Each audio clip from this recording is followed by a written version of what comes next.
ఏపీకి అత్యంత కీలకంగా మారిన పోలవరం ప్రాజెక్టు పనులు మళ్లీ ప్రారంభం కానున్నాయి. మళ్లీ ప్రాజెక్టు నిర్వాసితుల అంశం చర్చకు వస్తోంది.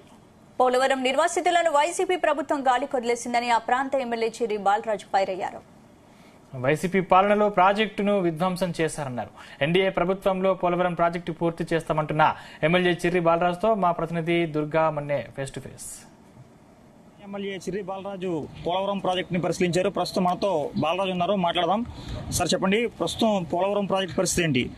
పోలవరం ప్రాజెక్టు సంబంధించి నిర్వాసిత సమస్య, అలాగే పోలవరం ప్రాజెక్టు సమస్య గడిచిన 5 ఏళ్లలో కనీసం ఈ ప్రభుత్వం ఏదైతే ఇద్దరు మంత్రులు మారారు, ఈ మంత్రులకి కనీసం తమ శాఖలకు సంబంధించినటువంటి ఏదైతే పోలవరం ప్రాజెక్టు సంబంధించి ఏదైతే అక్కడ పని గురించి కానీ అక్కడ అధికారుల దృష్టికి తీసుకువెళ్లి ఆ పని త్వరితగతిన పూర్తి చేసే విధంగా ఏ రోజు కూడా మాట్లాడిన దాఖలాలు కనిపించలేదు.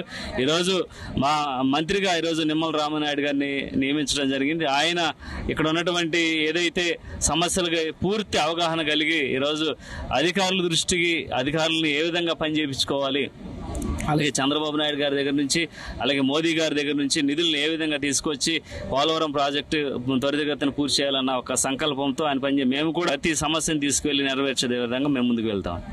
అదేవిధంగా నిర్వాసితులకు సంబంధించి ఆర్&ఆర్ ప్యాకేజీ, అదేవిధంగా పునరావాస కేంద్రాల్లో ప్రధానంగా సమస్యలు ఉన్నాయి.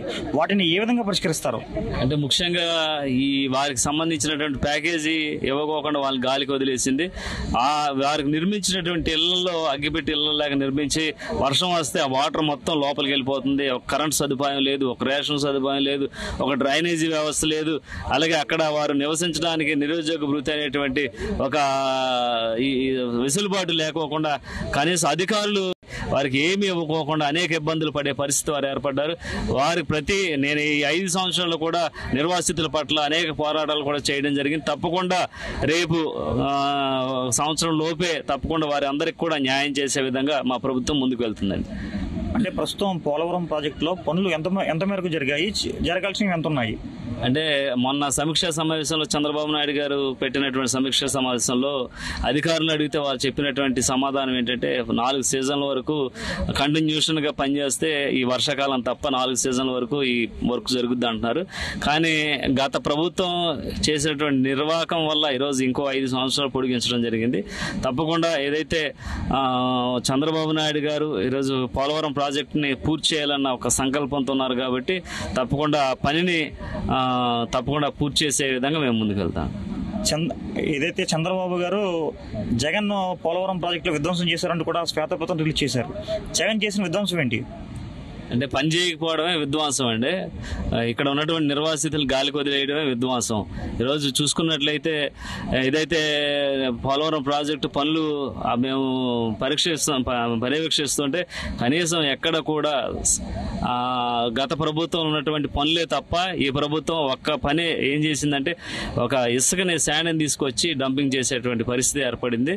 దీనికి కూడా ఈరోజు 5 సంవత్సరాలు గెంటుకుంటూ ఇంతవరకు వచ్చింది. గత ప్రభుత్వం ఉన్నటువంటి ఏదైతే మంత్రులు ఉన్నారో ఎంతసేపు వారు వచ్చి ఇక్కడ ఏదో ఫోటోలు దిగి ఆ ప్రెస్ మీట్లు పెట్టి వెళ్ళడమే తప్ప ఈరోజు వాళ్ళు ఎన్డీఏ కూటమి అధికారంలోకి వస్తే వాళ్ళు మాట్లాడే పద్ధతి ఎలా ఉందో ప్రజలందరూ చూస్తున్నారు. ఈరోజు 151 సీట్లు ఉన్నటువంటి వైసీపీ పాలనే ఈరోజు 11 సీట్లకే పరిమితం చేశారంటే ప్రతి ఒక్కరు కూడా ఎంత అసహించుకున్నారో ఈ మంత్రులు కానీ ఎమ్మెల్యేలు కానీ అలాగే ముఖ్యమంత్రి కానీ మనందరం చూస్తున్నాం. తప్పకుండా నిర్వాసితులు అలాగే అక్కడ ఉన్నటువంటి సమస్యలపై పూర్తి అవగాహన చంద్రబాబు నాయుడు గారికి ఉంది, పవన్ కళ్యాణ్ గారికి ఉంది. తప్పకుండా ఆ సమస్యలన్నింటినీ కూడా మేము పూర్తి చేస్తామండి. ఎన్నికల ప్రచారంలో భాగంగా కోయిలడానికి సంబంధించి డిగ్రీ కళాశాల, ఫైర్ స్టేషన్, అదేవిధంగా షాపింగ్ కాంప్లెక్స్, ఆసుపత్రి నిర్మిస్తానని మీరు హామీ ఇచ్చారు. వాటి పరిస్థితి ఏంటి? డిగ్రీ కాలేజ్ ఒకటి, అలాగే అక్కడ ఉన్నటువంటి ఫైర్ స్టేషన్, అలాగే హాస్పిటల్ ప్రతి మండల కేంద్రంలో 24 గంటలు కూడా మెరుగైన వైద్య సదుపాయం అక్కడ ఉన్నటువంటి పేదలకు అందాలనేటువంటి కాన్సెప్ట్ తప్పకుండా మేము నెరవేర్చే విధంగా ముందుకెళ్తున్నాం. అలాగే పవన్ కళ్యాణ్ గారికి కూడా మా తరఫున, మా నియోజకవర్గం తరఫున ఆ రోజు ఎన్నికల్లో కూడా పవన్ కళ్యాణ్ గారు కూడా చెప్పడం జరిగింది. తప్పకుండా వాటిపై ప్రత్యేకమైన దృష్టి సారించి సంవత్సరం లోపే వాటన్నిటిని కూడా పూర్తి చేసే విధంగా నేను ప్రజలకు హామీ ఇస్తున్నానండి. ఖచ్చితంగా పోలవరం ప్రాజెక్టుని ఎన్డీఏ ప్రభుత్వంలో పూర్తి చేస్తామని పోలవరం ఎమ్మెల్యే చిర్రి బాలరాజు చెబుతున్నారు. ఇది పోలవరం తాజా పరిస్థితి. దుర్గా మన్నే, జీదిల్ న్యూస్, పోలవరం.